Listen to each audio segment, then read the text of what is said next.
Hello student, good morning all of you. Now start chemical bonding. तो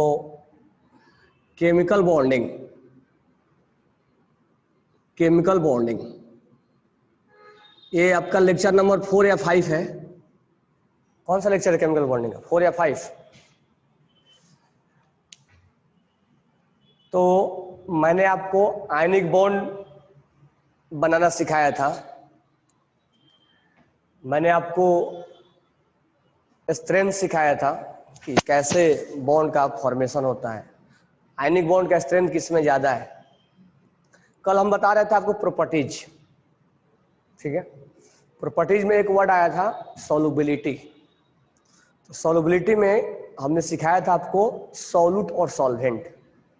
एक solute होता है, एक सॉल्वेंट होता है। तो क्या क्या कंडीशन है सॉल्युबिलिटी होने का, बताओ। एक चीज, एक सॉल्यूट जो है एक सॉल्वेंट में सॉल्युबल है, क्या क्या कंडीशन है?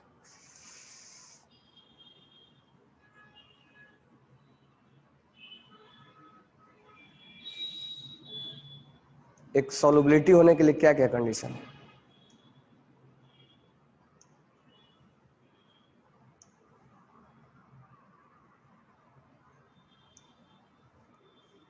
Shashank, good morning. हाँ, बोथ शुड बी पोलर और नॉन। हाँ, solute and solvent both should be polar and non polar. मेरे को एक ही स्टूडेंट क्यों जवाब देता है? बाकी क्या करते हो तुम लोग? बाकी क्या करते तुम लोग? दो चार छोड़ के। अब गुड मॉर्निंग का टाइम गया, बताओ जल्दी से क्या कंडीशन है सॉल्युबिलिटी होने का। Good morning. Like dissolve like और hydration energy is greater than. Like dissolve like बोल दो तो चलता है, ठीक है, समझ जाते हैं। Hydration energy will be greater than lattice energy. और डाई इलेक्ट्रिक कॉन्स्टेंट क्या होना चाहिए? ज्यादा होना चाहिए। हाई डाई इलेक्ट्रिक कॉन्स्टेंट होना चाहिए ना। अच्छा, टॉप टू बॉटम जितना ज्यादा आयनिक होगा उतना ही सॉल्युबिलिटी क्या होगा? ज्यादा होगा, ठीक है। अब देखो, कल हमने थोड़ा सा बात किया था कंडक्टिविटी का, तो उसी बात पर हम चलते हैं। फिर इसमें हम और आगे प्रॉपर्टीज में आएंगे, मेल्टिंग पॉइंट, बॉइलिंग पॉइंट। तो पहले जो इसमें टर्म है सॉल्युबिलिटी के ऊपर, जितना भी टर्म है, ठीक है, जैसे जो टर्म है हाइड्रेशन एनर्जी, जो टर्म है लैटिस एनर्जी, जो टर्म है इलेक्ट्रोलाइट, तो थोड़ा सा उसके बारे में हम यहीं पर स्टडी करेंगे, ठीक है। तो अगर हम मान लेते हैं कि सॉल्यूट जो है, सॉल्यूट प्लस सॉल्वेंट डिजोल्व है, एक दूसरे में डिजोल्व है। थोड़ा सा उसको जानने के पहले थोड़ा सा हम आते हैं बैक साइड से। मान लो हमने एक कंटेनर लिया, अब ये सब चीजें 9th 10th में आप पढ़े हो गए। हमने दो रॉड लिया, ये रॉड में करंट पास होता है और यहां से हमने करंट, आउटपुट में करंट हमने लगा दिया, और इसको हमने दोनों रॉड को किस में डिप कर दिया? सॉल्यूशन में। कोई एक चीज का सॉल्यूशन है, जैसे एक्वस NaCl का सॉल्यूशन है, एक्वस NaCl का सॉल्यूशन है।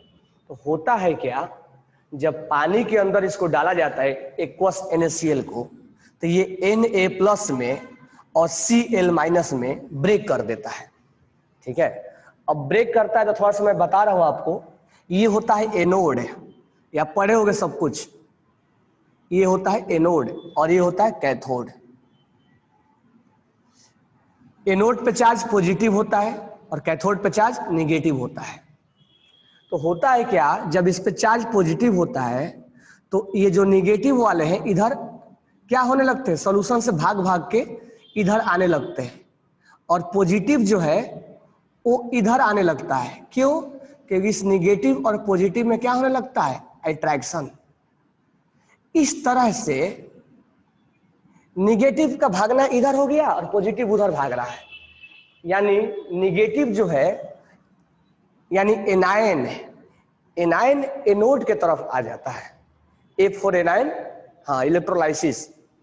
A4 और A4 एनोड, यानी एनाइन एनोड की तरफ भागने लगता है सॉल्यूशन में से, इधर से उधर आने लगता है, और केटाइन जो है वो कैथोड की तरफ भागने लगता है। तो K4 कैथोड और K4 केटाइन, तो A4 एनाइन और A4 एनोड, C4 कैथोड और C4 केटाइन। तो केटाइन इधर जमा होने लगते हैं और एनाइन इधर जमा होने लगते हैं, दोनों का मूवमेंट अपने अपने डायरेक्शन में होने लगता है। इसमें अंदर मूवमेंट भी हो रहा है, और जब ऐसा मूवमेंट होता है तो हम बोल देते हैं कि यहां से यहां जो सर्किट क्लोज हुआ है, वो सर्किट कौन क्लोज किया है? आयंस। यानी करंट, यहां पर जो करंट पास हो रहा है वो वायर के थ्रू हो रहा है, यहां पर जो सर्किट क्लोज हो रहा है वो इसमें इलेक्ट्रॉन रिस्पॉन्सिबल है, इसमें इलेक्ट्रॉन रिस्पॉन्सिबल है, ठीक है। लेकिन यहां पर जो सर्किट क्लोज कर रहा है उसके लिए आयंस रिस्पॉन्सिबल है, यानी ions is responsible for close the circuit, मैं शॉर्ट में लिख दिया हूं CKT, circuit in solution. Solution phase में आयंस जो होते हैं वो रिस्पॉन्सिबिलिटी होते हैं, वो रिस्पॉन्सिबल होते हैं सर्किट को क्लोज करने के लिए। तो इतना हमने बैकग्राउंड में पढ़ाया, इससे रिलेटेड चीजें हम आयनिक में थोड़ा देखा करेंगे। इतना चीजें बैकग्राउंड में हमें थोड़ा सा अपना कंसेप्ट को लिंक करने के लिए, चीजों को सोचने के लिए, इमेजिन करने के लिए इतना चीजें जरूरी है। तो मुझे बताओ केटाइन का मूवमेंट किधर होता है? सॉल्यूशन में से केटाइन किधर भागना चाहता है, कैथोड की तरफ या एनोड की तरफ? केटाइन किधर भागना चाहता है? कैथोड की तरफ। और एनाइन किधर भागना चाहता है? एनाइन किधर भागना चाहता है? एनोड की तरफ। अच्छा सर, वायर में करंट को या सर्किट को या चार्ज को कौन कैरी करता है? वायर के अंदर who is responsible to carry the current in wire? Wire के अंदर, जैसे कॉपर का जो वायर होता है उसमें, कॉपर के वायर में कौन रिस्पॉन्सिबल होता है? Electron. Electron is responsible, free electron, valence electron. अच्छा सॉल्यूशन के अंदर कौन रिस्पॉन्सिबल होता है? सॉल्यूशन के अंदर कौन रिस्पॉन्सिबल होता है? आयंस होते हैं सॉल्यूशन के अंदर, आयंस जो है वो सर्किट को क्लोज करते हैं। तो ये 5 चीजें लिख लो। अच्छा मूवमेंट, केटाइन और एनाइन का इसके अंदर मूवमेंट भी होता है, इधर से उधर भागते रहते हैं। तो 5 चीजें लिख लो। पहला पॉइंट लिखो, in a wire electrons are responsible, या वैलेंस इलेक्ट्रॉन लिख लेना और बेटर रहेगा। Valence electron are responsible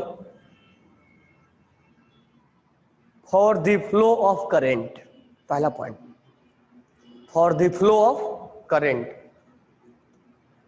for the flow of current electrons are responsible in wire for the flow of current. ठीक है। सेकेंड पॉइंट लिखना, ions is responsible, ions is responsible, ions is responsible, ions is responsible for the flow of current, for the flow of current, for the flow of current in aqueous solution, in aqueous solution, aqueous बोले तो water, in aqueous solution लिख लिए, in aqueous solution. आगे लिखना next point, anion move towards anode, anion move towards anode, anion move towards anode,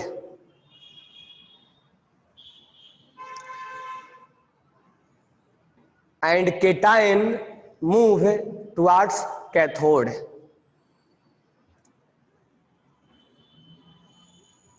cation move towards cathode. ये 4 point लिख लिए। अब देखो इसमें तो 2-3 चीजें हम जानेंगे, इसी के बेसिस पर हम यहाँ पढ़ने वाले हैं कि कोई चीज पानी में डालेंगे तो आयंस बनेगा तभी वो करंट प्रोड्यूस करेगा, मतलब सर्किट क्लोज करेगा, पहला चीज। दूसरा, इधर से उधर जब भागना है उसको, तो भागने के लिए वो उसका मूवमेंट होना चाहिए जल्दी जल्दी। जितना जल्दी जल्दी भागेगा उतना जल्दी जल्दी क्या करेगा, करंट को प्रोड्यूस करेगा, मतलब करंट को कैरी करेगा, उतना ही जल्दी वो करंट को वहां से कैरी करेगा। यानी पहला चीज, जब कोई चीज मिलाए तो मिलाने के बाद आयंस मिलना जरूरी है, आयंस मिलना जरूरी है। आयंस जब मिल गया तो उनको भागना जरूरी है, नहीं भागेंगे तो सर्किट क्लोज नहीं होगा। मूवमेंट जरूरी है उनका, मूवमेंट जरूरी है उनका, ठीक है। तो हम ये सब चीजें अब देखा करेंगे।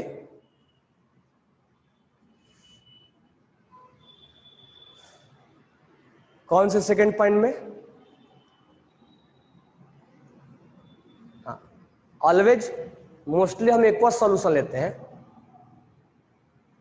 हाँ, इट कैन बी एल्कोहलिक, सारी चीज हो सकते हैं, ओके।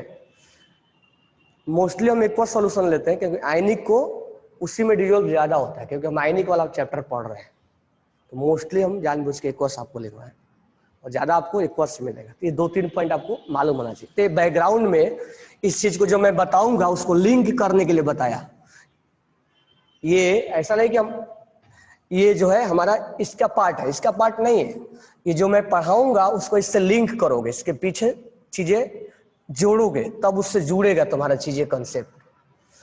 अब हम आते हैं अपना स्टोरी लेके सॉल्यूट और सॉल्वेंट को। चलो सोचते हैं अपने डेली लाइफ में, NaCl को हमने पानी में डाल दिया, NaCl को हमने पानी में डाल दिया, क्या हुआ होगा? Na प्लस और Cl में ब्रेक हो गया होगा। शुगर को हमने पानी में डाल दिया, तो क्या शुगर क्या हुआ होगा? उसके बारे में, ग्लूकोज को पानी में डाल दिए तो क्या हुआ होगा? क्योंकि ग्लूकोज हम पीते हैं, शुगर को डाल के शरबत बना के पीते हैं, ठीक है। यूरिया जो खेतों में यूज किया जाता है, उसको अगर पानी में डाल देते हैं तो क्या होता है? तो देखो, तो जो चीज हम मिला रहे हैं, तो सॉल्वेंट के तौर पे तो वाटर लेंगे और एक हम दूसरा पार्ट लेंगे, तो मिलाने के बाद क्या ऑब्जर्वेशन आएगा? तो मेन जो सॉल्यूट है वो सॉल्यूट अपना अलग अलग रोल दिखाता है। कुछ सॉल्यूट जो है पानी में मिलाने के बाद वो आयोनाइज हो जाते हैं। कुछ जो सॉल्यूट है, सॉल्वेंट नहीं, कुछ जो सॉल्यूट है वो सॉल्वेंट में जब हम मिलाते हैं तो सोलूबल हो जाते हैं, और कुछ जो सॉल्यूट है वो पानी में मिलाने के बाद सोलूबल ये भी हो जाते हैं, ठीक है।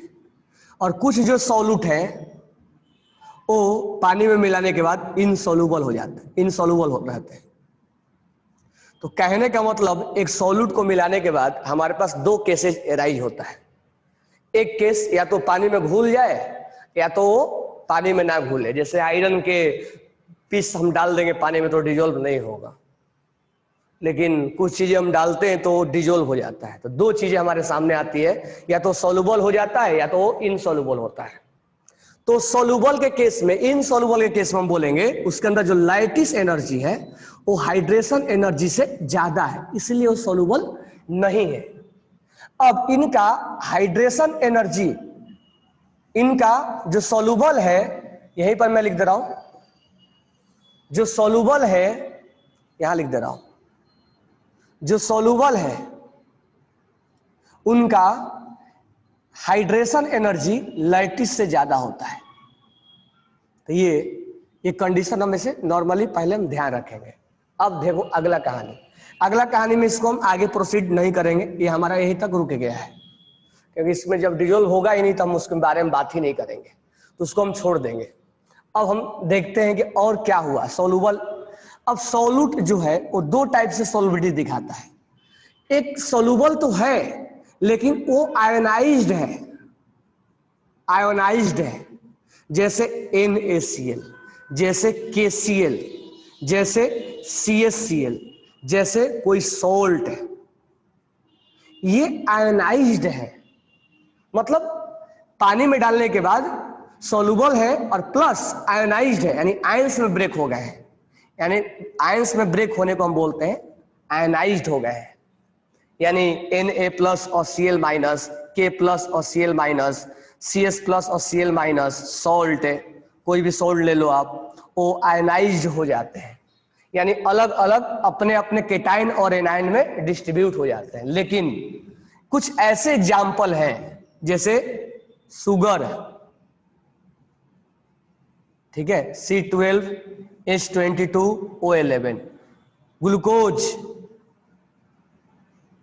C6H12O6, जैसे urea CH2C double bond O CH2, this one is urea, यहाँ NH2, NH2, this one is urea. अगर हम शुगर को ऐसे नॉर्मल डेली केस में सोचो, शुगर को पानी में डाल दो और सॉल्ट को पानी में डाल दो, दोनों में अंतर है। शुगर भी पानी में डिजोल्व हो जाएगा और सॉल्ट भी पानी, NaCl जो हमारा सॉल्ट है वो भी पानी में डिजोल्व हो जाएगा। लेकिन पानी में डिजोल्व होने के बाद उनका जो अंदर का नेचर है वो कुछ अलग ही दिखाते हैं। NaCl को पानी में डाल दोगे तो Na प्लस और Cl में ब्रेक हो जाता है, लेकिन ग्लूकोज को पानी में डालोगे तो सोलूबल जरूर है लेकिन ये आयोनाइज्ड ये नहीं होते हैं, ये आयंस में ब्रेक नहीं होते हैं क्योंकि ये कोवैलेंट है, ये आयंस में ब्रेक नहीं होते हैं, ये आयनाइज्ड नहीं होते हैं। तो NaCl भी सोलूबल है और शुगर भी सोलूबल है, लेकिन sugar is dissolve in water but not ionised, और NaCl is soluble in water and also ionised. तो हमारे को यहाँ दो तरह से चीजें देखने को मिलेगा। दो, शुगर आयोनाइज्ड इसलिए नहीं है क्योंकि इसमें कोवैलेंट कंपाउंड है, ये कोवैलेंट जल्दी से क्या होते हैं, वो आयंस में ब्रेक नहीं होते क्योंकि कोवैलेंट में शेयरिंग होता है। तो कोवैलेंट कंपाउंड होने की वजह से ये जल्दी आयनाइज्ड नहीं होते। तो due to covalent bond it will be not ionized. लेकिन हर कोवैलेंट ऐसा नहीं कि नहीं आयनाइज होगा, होता है, लेकिन यहां पर ये कोवैलेंट की वजह से नहीं आयनाइज होगा। हाँ, आयनिक बॉन्ड 100% आयनाइज्ड होंगे, इसमें कोई डाउटफुल नहीं है। आयनिक जो बॉन्ड है, जो आयनिक बॉन्ड से बना हुआ है, आयनिक जो कंपाउंड है वो 100% आयनाइज्ड होंगे।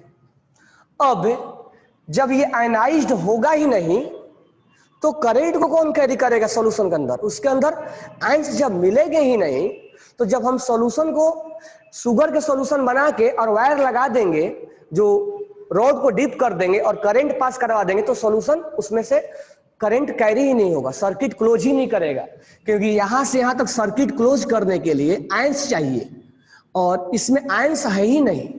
वाटर के आयंस नहीं लेंगे हम, शुगर के एक भी आयंस नहीं मिलेंगे, ग्लूकोज के एक भी आयंस नहीं मिलेंगे, यूरिया के एक भी आयंस नहीं मिलेंगे। तो जब आयंस मिलेंगे ही नहीं तो करंट कौन कैरी करेगा? तो फिर ये सॉल्यूशन करंट प्रोड्यूस नहीं करेगा, फिर ये सॉल्यूशन करंट प्रोड्यूस नहीं करेगा। इसका मतलब जो केवल डिजोल्व होने से बड़ी बात नहीं है, डिजोल्व होने के बाद आयनाइज है कि नहीं है इस चीज को हमें जानना पड़ेगा। तो अभी के लिए इतना ही एग्जाम्पल काफी है, ठीक है, समय के साथ हम और एग्जाम्पल देखेंगे। तो ये आयनाइज नहीं होते हैं, इसीलिए इसमें करंट फ्लो नहीं होता है, यानी सॉल्यूशन के अंदर इसके अंदर करंट फ्लो नहीं होगा क्योंकि इसमें आयंस ही नहीं बने और आयंस ही रिस्पॉन्सिबल होते हैं करंट को फ्लो करने के लिए। तो इसमें करंट फ्लो नहीं होते हैं। ऐसे सॉल्यूट को हम नॉन इलेक्ट्रोलाइट सॉल्यूट बोलते हैं। नॉन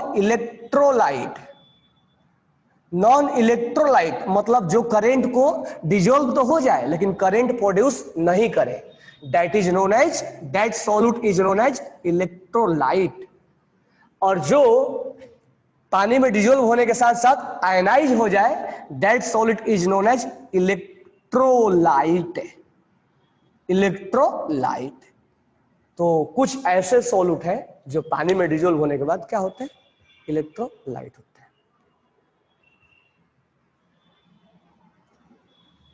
कोवैलेंट बॉन्ड ब्रेक होंगे, तो जब हम कोवैलेंट बॉन्ड पढ़ेंगे तो हम देखेंगे, ठीक है। अभी फिलहाल 3 एग्जाम्पल लिख लो, क्योंकि कोवैलेंट के बारे में तो हम कुछ जानते ही नहीं, कहाँ से ब्रेक होता है कहाँ से नहीं होता है। तो ये हमने अभी इस चीज पे ज्यादा फोकस नहीं करना है, कौन कोवैलेंट टूटेगा, बस इस बात पे फोकस करना है। कब किस बात पे आपको अटैक करना है वो बातें ध्यान में रहना चाहिए, नहीं कि कोवैलेंट के पीछे पड़ गए हम। अभी कोवैलेंट के बारे में हम कुछ जानते ही नहीं, कहाँ से पीछे पड़ेंगे, जब जानेंगे तो पीछे पड़ना इसके। अब इस बात पे फोकस करो कि कौन पानी के अंदर डिजोल्व, क्या हमने पढ़ा, तो पानी के अंदर जो चीजें डिजोल्व होता है और डिजोल्व होने के बाद आयनाइज हो जाता है, उसको हम बोलते हैं इलेक्ट्रोलाइट, जो कि करंट को प्रोड्यूस करता है। अभी focus on your electrolyte and non electrolyte. कुछ चीजें पानी में डिजोल्व होने के बाद वो डिजोल्व तो जरूर हो जाते हैं लेकिन आयनाइज नहीं होते हैं, that is known as non electrolyte. इसलिए तुमसे कल एक वर्ड बोला था इसमें कि जो NaCl है वो मोल्टेन स्टेट में और एक्वस स्टेट में करंट फ्लो करवाता है, वो इलेक्ट्रोलाइट होता है। तो अब उसने मोल्टेन स्टेट और एक्वस का नाम क्यों लिया, क्योंकि जब तक अगर NaCl सॉलिड में है, NaCl अगर सॉलिड में है तो ये इसमें आयंस तो मिलेंगे नहीं हमें, लेकिन जैसे ही NaCl एक्वस लिख दिया जाए या NaCl मोल्टेन लिख दिया जाए, मोल्टेन मतलब क्या हुआ, थोड़ा सा पानी डालेंगे, ज्यादा पानी ना को, तो मोल्टेन लिख दिया जाए, उस केस में ये Na+ और Cl- मिल जाएगा और वो करंट प्रोड्यूस करने लगेगा। यानी सॉलिड स्टेट में करंट प्रोड्यूस नहीं करेगा ये। कोई बोलेगा क्या NaCl करंट प्रोड्यूस करता है, हम बोलेंगे नहीं, सॉलिड स्टेट में नहीं करता है वो।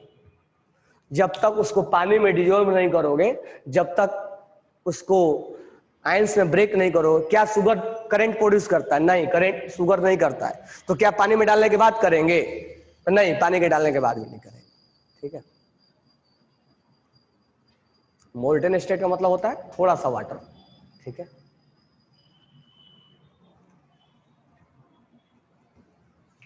ठीक है, तो इसको आप लिख लो पहले, कौन इलेक्ट्रोलाइट है और कौन नॉन इलेक्ट्रोलाइट है। अब एग्जाम्पल आपके सामने लिखा हुआ है, तो जितने भी आयनिक कंपाउंड है वो सब के सब किस कैटेगरी में आएंगे, किस कैटेगरी में आएंगे, वो इलेक्ट्रोलाइट में आएंगे। और जो शुगर, ग्लूकोज, यूरिया है वो किस कैटेगरी में आएंगे, नॉन इलेक्ट्रोलाइट में आएंगे।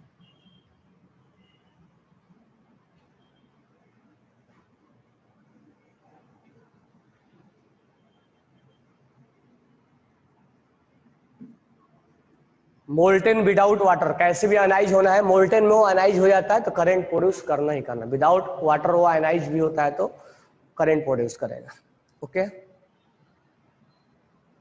और किसी को कोई डाउट है, ये इलेक्ट्रोलाइट और नॉन इलेक्ट्रोलाइट समझ में आ गया क्या है, what is definition of electrolyte and what is definition of non electrolyte. जो पानी में डिजोल्व होने के बाद आयनाइज हो जाते हैं that is known as electrolyte, और जो पानी में डिजोल्व होने के बाद आयनाइज्ड नहीं होते हैं दैट इज नॉन इलेक्ट्रोलाइट, ठीक है। तो पानी में सोलुबल होना बड़ी बात नहीं है, सोलुबल होने के बाद आयनाइज्ड होना बड़ी बात है। तो आयनिक कंपाउंड जो होते हैं वो आयनाइज्ड होते हैं, इसीलिए वो इलेक्ट्रोलाइट के कैटेगरी में आते हैं। समझ में आ गया। अब यहां पर दो चीजें होती हैं, क्या, अब आगे जब हम पढ़ेंगे, मैं अभी बता दे रहा हूं फिलहाल नॉलेज के लिए, आगे जब हम पढ़ेंगे तो पानी में आयनाइज्ड होना भी अपने आप में दो तरीके से होता है। तो ये इंफॉर्मेशन के लिए मैं बता रहा हूं, पानी में भी अगर मान लो कोई चीज डाल दिया गया तो दो तरह से आयनाइज होता है। मान लो आयनाइज, एक फुल्ली आयनाइज होता है। फुल्ली आयनाइज का मतलब ये हुआ कि अगर हमने 100 मॉलिक्यूल्स लिया तो 100 के 100 पास हो गए। जैसे हम क्लास में 100 स्टूडेंट को पढ़ा रहे हैं तो वो 100 के 100 क्या हो गए, पास हो गए। या हो सकता है कि 20 या 30 पास हुए, यानी पार्शियल पास हुए हैं, पार्शियल ब्रेक हुए हैं। या ऐसा हो सकता है कि पास ही ना हो। जब पास ही नहीं होंगे तो करंट प्रोड्यूस करेंगे ही नहीं, और इसका तो बात ही नहीं, मतलब क्लास में लड़का आया ही नहीं। तो कहने का मतलब ये है कि आयनाइज्ड भी दो तरीके से होता है। एक बोलते हैं 100% आयनाइज्ड, यानी इसको बोलते हैं fully ionised, fully ionised, fully ionised, यानी जितना हमने लिया सब के सब टूट गए। एक होता है partial ionised, partial ionised.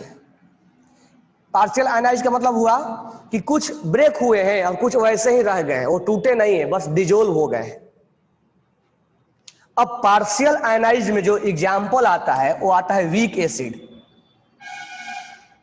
Weak acid. अब जैसे मान लो HCl है, सॉरी HCl तो स्ट्रॉन्ग में आ जाएगा, और जो फुली आयनाइज होते हैं उसको बोलते हैं strong acid, strong acid, strong base, strong base, strong base. और एक चीज ध्यान रखना, सॉल्ट कोई भी ले लो वो 100% आयनाइज होता है। यहाँ वीक एसिड और वीक बेस, तो वीक एसिड और वीक बेस का डिफिनेशन यहां से भी निकल के आता है। जो पानी के अंदर पार्शियल, अब एसिड किसको बोलते हैं? H+ को, जो H+ रिलीज करता है, और जो OH को रिलीज करता है उसको हम क्या बोलते हैं? बेस बोलते हैं। तो जब H+ और OH- बनेगा तो ये तो आयंस है ना। तो जो पार्शियल आयनाइज्ड है, यानी अगर 100 मोल लेंगे तो 20 या 30 उसमें से टूटेंगे, बाकी डिजोल्व होके रह जाएंगे। ठीक है, तो that is known as partial ionized, that is known as partial ionized है। तो पार्शियल आयनाइज्ड में वीक एसिड, वीक एसिड का एग्जाम्पल जिससे मान लो कौन से एसिडिक, बोरिक एसिड ले लो या कार्बोनिक एसिड ले लो H2CO3, या फॉर्मिक एसिड ले लो HCOOH। ठीक है, तो कहने का मतलब ये हुआ कि जो पानी के अंदर ब्रेक हो रहा है, तो ब्रेक होना भी अपने आप में दो तरीके से होता है। एक पार्शियल आयनाइज होता है और एक फुली आयनाइज होता है। एग्जाम्पल मैंने लिख दिया है, ठीक है, तो ये ज्यादा विशेष पढ़ना नहीं है, धीरे धीरे मैं इंफॉर्मेशन के लिए बता रहा हूं। अब इसमें जो होता है, जो पार्शियल आयनाइज होते हैं तो करंट तो दोनों प्रोड्यूस करेंगे, तो इसको हम नाम देते हैं स्ट्रॉन्ग इलेक्ट्रोलाइट, यानी इलेक्ट्रोलाइट तो दोनों हुए। तो इलेक्ट्रोलाइट को भी हम दो कैटेगरी में डिवाइड करते हैं, स्ट्रॉन्ग इलेक्ट्रोलाइट और दूसरा होता है वीक इलेक्ट्रोलाइट, वीक इलेक्ट्रोलाइट।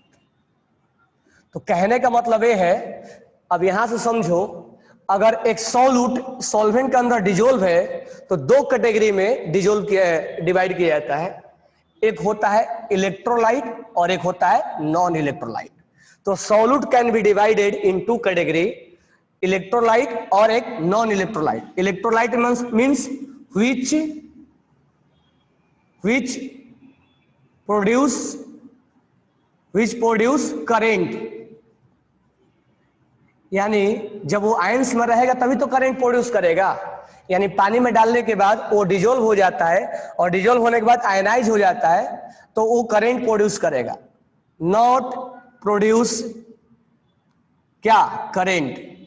इसका बात ही अलग है, एक करंट प्रोड्यूस नहीं करेगा। अब जो करंट प्रोड्यूस करेगा उसमें भी दो कैटेगरी, या तो पार्शियल ब्रेक होगा या तो फुली ब्रेक होगा। तो पार्शियल जो ब्रेक, फुली जो ब्रेक होगा उसको हम बोलेंगे स्ट्रॉन्ग इलेक्ट्रोलाइट, और जो पार्शियल ब्रेक होगा उसको हम बोलते हैं वीक इलेक्ट्रोलाइट। तो जो पार्शियल ब्रेक होगा और जो फुली ब्रेक होगा तो हम दो कैटेगरी में डिवाइड करते हैं। तो ये आप ब्लैक बोर्ड पे जितना, व्हाइट बोर्ड पे जितना लिखा हुआ है उसको आप राइट डाउन कर लो। ठीक है, अब इसके रिगार्डिंग आपको अगर कोई डाउट है तो बोलो, अदरवाइज यहाँ पर मेनली जो जानना है थोड़ा सा, वो इलेक्ट्रोलाइट और नॉन इलेक्ट्रोलाइट के बारे में जानना है। अब यहाँ पर मैं इस टॉपिक को डिस्क्राइब क्यों किया? क्योंकि हम पढ़ क्या रहे हैं? आयनिक कंपाउंड पढ़ रहे हैं। तो आयनिक कंपाउंड जो होंगे वो आयनाइज्ड होते हैं, आयनाइज्ड होते हैं, और वो फुली आयनाइज्ड होते हैं, तो वो स्ट्रॉन्ग इलेक्ट्रोलाइट में आएंगे। और स्ट्रॉन्ग इलेक्ट्रोलाइट में आएंगे यानी वो करंट को प्रोड्यूस करेंगे। यानी कि जो कल हमने एक वर्ड लिखा था कि एक्वस NaCl और molten NaCl will produce current, उसका इतना डिस्क्रिप्शन है कि कोई एक्वस और मोल्टेन में आने का करंट क्यों प्रोड्यूस करता है। ये सब चीजें, इतना उसका एक रीजन है कि कोई चीज पानी में जाने के बाद करंट क्यों प्रोड्यूस करता है, why they produce the current.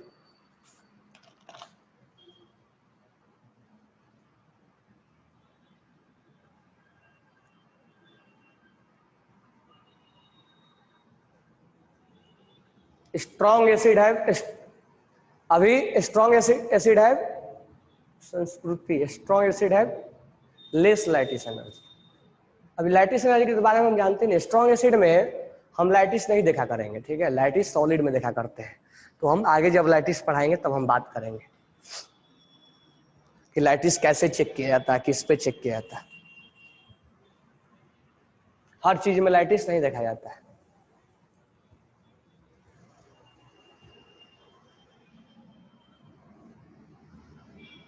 ये लिख लिए।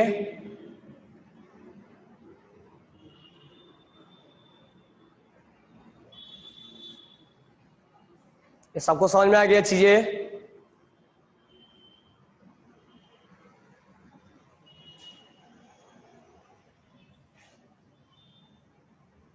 कोई चीज पानी में डालने के बाद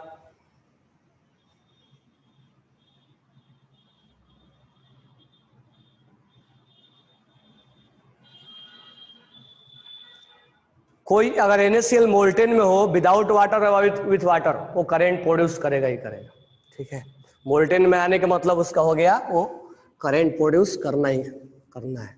चलो, तो ये चीज एक लाइन समझ में आ गया कि आयनिक कंपाउंड जो है वो करंट को प्रोड्यूस करने में एक्वस में और मोल्टेन में वो करंट प्रोड्यूस करते हैं, बट सॉलिड स्टेट में करंट प्रोड्यूस नहीं करते हैं।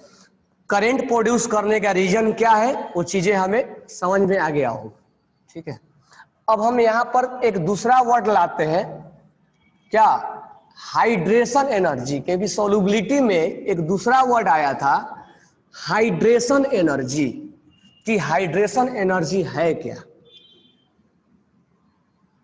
एक दूसरा वर्ड यहां से हमने देखा था हाइड्रेशन एनर्जी, ठीक है। तो नेक्स्ट अब हेडिंग लिखो हाइड्रेशन एनर्जी, ठीक है। नेक्स्ट हमारा हेडिंग है हाइड्रेशन एनर्जी। तो पहले हम इसको समझेंगे, समझने के बाद तब हम इसका डिफिनेशन लिखेंगे। हाइड्रेशन एनर्जी क्या होता है, what is hydration energy, what is hydration energy, ठीक है। फिर हम कंपेयर करना देखेंगे कि किसमें हाइड्रेशन एनर्जी ज्यादा है, किसमें हम कम है। अब ध्यान से देखना, हाइड्रेशन एनर्जी हम कैसे देखा करते हैं। मान लो हमने यहां पर एक कंटेनर लिया, इस कंटेनर में हमने वाटर रख दिया। अब वाटर हमने जब रख दिया इसमें, तो वाटर जो होता है वो पोलर होता है। इसमें हमने वाटर रख दिया। अब आगे हम थोड़ा पढ़ेंगे, वाटर में दो पार्ट होता है, पोलर, ये पार्शियल निगेटिव होता है और ये पार्शियल पॉजिटिव होता है। यानी वाटर में पॉजिटिव पार्ट भी है और निगेटिव पार्ट भी है। इसका मतलब ये पोलर है, ये पोलर है, ठीक है। अब होगा क्या, जब मान लो हमने NaCl को इसके अंदर डिजोल्व किया, Na और Cl को हमने इसके अंदर डिजोल्व किया। अब डिजोल्व करने के पहले ये कंडीशन था, अब डिजोल्व करने के बाद, अच्छा NaCl यहां पर क्या थे, स्टेबल थे, ये अच्छा खासा अपना बॉन्ड बना के अपना जिंदगी ये जी रहे थे। लेकिन जैसे इसको पानी में डुबा दिया गया, तो पानी में डुबाते इसकी जिंदगी तबाह हो गई। पानी ने क्या किया, पानी ने बोला वाटर ने हमारे साथ आओगे हम तोड़ देंगे तुम्हें। तो पानी ने क्या किया, तोड़ दिया दोनों को, बॉन्ड को ब्रेक कर दिया और दोनों को अलग अलग सेपरेट कर दिया।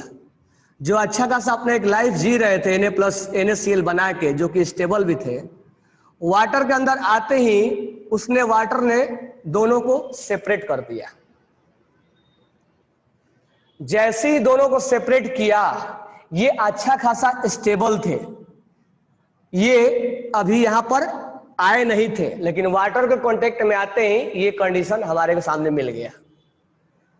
अब क्या हुआ, ये Na+ जैसे ही बना वैसे ही ये चिल्लाने लग गया कि हम अनस्टेबल हो गए। क्यों अनस्टेबल हो गए? क्योंकि हमारे ऊपर क्या है, चार्ज है, तो हम अनस्टेबल है अकॉर्डिंग टू चार्ज। जो पहले हमने चार्ज को हटाने के लिए NaCl के साथ बॉन्ड बना रहे थे, फिर से हम उसी कंडीशन में आ गए हैं, हमारे ऊपर चार्ज आ गया है। Cl- भी परेशान है, बोले कि हम भी अनस्टेबल हो गए। कैसे? हमारे ऊपर चार्ज आ गया है और वाटर उसको मिलने नहीं दे रहा है, जुड़ने नहीं दे रहा है। लेकिन वाटर बोला कि हम इतना जुल्म नहीं करेंगे, हमारे पास क्या है, हमारे पास है दो पार्ट, एक पॉजिटिव पार्ट है और एक नेगेटिव पार्ट है। ये बोल रहा है कि हमारे पास इलेक्ट्रॉन्स की कमी है, केटायन है। तो वाटर बोला तुम परेशान मत हो, हमारे पास दो पार्ट है, पॉजिटिव और नेगेटिव, हम अपना नेगेटिव पार्ट तुम्हारे साइड करते हैं, हम अपना नेगेटिव वाला पार्ट तुम्हारे साइड करके तुमको हम घेरते हैं, चारों तरफ से हम तुम्हें नेगेटिव वाला घेरेंगे। घेरने का मतलब ये हुआ कि ये इसको इलेक्ट्रॉन्स नहीं दे रहा है, बस उसको एक लालच दे रहा है कि हम नेगेटिव इधर थोड़े टाइम के लिए तुम्हारे साइड कर रहे हैं, तुम इसको देख के खुश हो जाओ, और थोड़ा सा प्लस और माइनस जब पास में आएगा तो थोड़ा सा ये स्टेबलाइज हो जाएगा, क्योंकि प्लस को क्या चाहिए, माइनस। तो वो बोला वाटर हम तो तुम्हें Cl से मिलने नहीं देंगे, क्योंकि हम है बिलियन और हमारे पास निगेटिव है, तो हम तुम्हें निगेटिव वाला पार्ट से घेरेंगे, हम तुम्हें निगेटिव वाला पार्ट से क्या करेंगे, घेरेंगे। तो ये सोडियम जो परेशान था, थोड़े टाइम के लिए क्या हो जाएगा, खुश हो जाएगा और बोलेगा कि हमारे को जो वाटर है वो अपना निगेटिव पार्ट मेरे साइड किया है, यानी कि हम थोड़ा निगेटिव को देख के हम स्टेबल हो गए हैं थोड़े टाइम के लिए। तो जो सोडियम पहले परेशान था, अनस्टेबल था, वो अब क्या होगा, सोडियम को जब, मैं अब यहां थोड़ा लिख रहा हूं, सोडियम को जब यहां पर वाटर अगर घेरेगा, तो मैं वाटर को ऐसे बना रहा हूं, वाटर जब इसको घेरेगा अपना निगेटिव पार्ट इधर करके, तो ये सोडियम का थोड़ा सा परेशानी दूर होगा। क्यों? क्योंकि इसके पास प्लस था, तो माइनस वाला पार्ट इसको इधर से क्या किया, घेर लिया। तो जब घेरा तो थोड़े टाइम के लिए इसको राहत मिला, तो जब राहत मिला तो एक सोडियम प्लस अब क्या हो गया, थोड़े टाइम के लिए स्टेबलाइज हुआ। कि यहां सोडियम अपने आप को थोड़ा सा स्टेबल फील किया कि नहीं हम थोड़ा सा स्टेबल हो गए हैं, क्योंकि हम जो परेशानी था, हमारा परेशानी दूर कौन कर रहा है, वाटर। फुल्ली दूर नहीं किया है, बॉन्ड नहीं बनाया है, बट निगेटिव इसके साइड किया है, तो थोड़े से लिए ये परेशानी इसका दूर हुआ, क्योंकि निगेटिव पार्ट इसके तरफ हो रहा है, तो इसमें थोड़ा सा स्टेबिलिटी आती है। तो थोड़ा सा जब स्टेबिलिटी आती है, यानी अगर हम बात करें कि Na+ ज्यादा स्टेबल है गैसियस फेज वाला, कि ये ज्यादा स्टेबल है, हम बोले कि ये ज्यादा स्टेबल है, तो इसमें जब स्टेबिलिटी आती है तो कोई चीज स्टेबल चीज क्या करता है, एनर्जी रिलीज करता है, यहां से एनर्जी को क्या कर देगा, रिलीज कर देगा। क्यों एनर्जी रिलीज करेगा? क्योंकि जब ये Na+ हवा में था और जब ये एक्वस में आ गया, तो वाटर इसको जब घेरा तो यहां मोर अनस्टेबल था, यहां अनस्टेबल ज्यादा था और यहां स्टेबल ज्यादा है। तो अनस्टेबल में एनर्जी क्या होती है, ज्यादा होता है, अनस्टेबल में एनर्जी क्या होती है, ज्यादा होती है। और जैसे इसको स्टेबिलिटी मिला होगा, जैसे इसको स्टेबिलिटी मिला होगा तो एनर्जी क्या होता है, कम होता है। तो ज्यादा एनर्जी से कम एनर्जी की तरफ गया तो बाकी एनर्जी क्या कर देगा, रिलीज कर देगा वो। उसी रिलीज एनर्जी को हम क्या नाम देते हैं, that is known as hydration energy. That energy is known as hydration energy. यानी मोटा मोटी हम ये बोल दें कि कोई भी आयनिक कंपाउंड को जब हम डिजोल्व करेंगे तो परेशान हो जाएगा। परेशान होने के बाद जब वाटर उसको घेरेगा तो उसमें थोड़ा बहुत क्या आएगा, स्टेबिलिटी आएगा। तो अनस्टेबल से स्टेबल में जब जाएगा तो वो एनर्जी रिलीज करेगा। That release energy is called hydration energy. तो तुम बोलोगे सर केवल केटायन पे देखेंगे क्या, एनायन पे नहीं क्या? तो एनायन पे भी देखेंगे। इतना ज्यादा व्हाइट बोर्ड बड़ा नहीं है कि हम एनायन को साथ में दिखा दे, तो हमने पहले केटायन पे चीजें दिखाया। सेम टू सेम चीजें एनायन पे होगा। एनायन पे हम अलग से दिखाएंगे। एनायन पे ये पॉजिटिव वाला पार्ट घेरेगा। तो वाटर पोलर होने का वो ऐसा हुआ।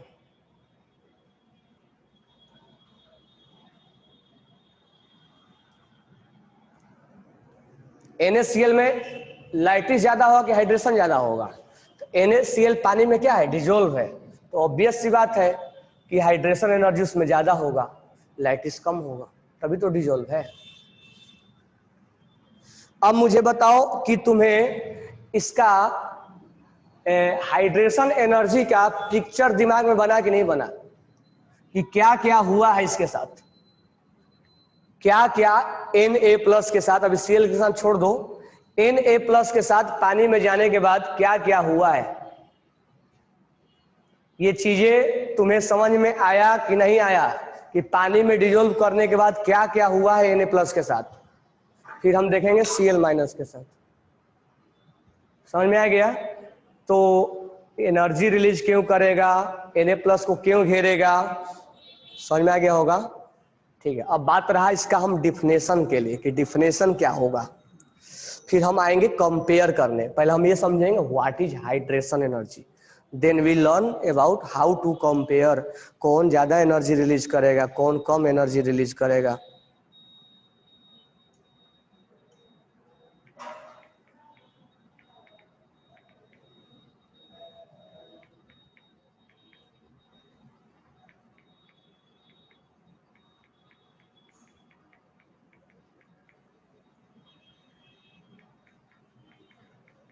समझ में आ गया ना? तो